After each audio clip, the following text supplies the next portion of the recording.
Alors là, regardez bien, c'est assez frappant. D'un côté, on a la Banque centrale du Congo qui réussit un véritable tour de force.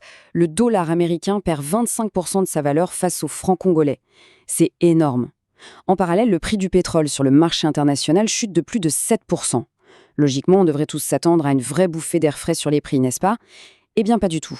Les prix à la consommation, eux, n'ont bougé que de 4%. C'est cet écart monumental qui est au cœur de toute l'histoire.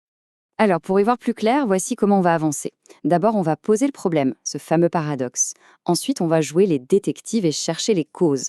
Après ça, on verra la solution qui est sur la table. Une nouvelle agence, l'ONSRP, et son arme secrète, le SNIP. Et pour finir, on regardera le plan de match pour que tout ça devienne réalité. Allez, on attaque la première partie, on va plonger au cœur de ce paradoxe congolais, ce fossé incroyable entre les grands chiffres de l'économie et ce que les gens vivent au quotidien.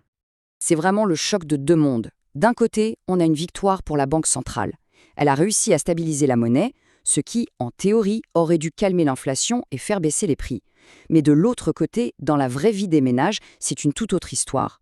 Le ticket de bus reste au même prix, le sac de riz aussi. Le vrai problème, il est là. Les bénéfices de cette politique économique ne descendent jamais jusqu'aux consommateurs.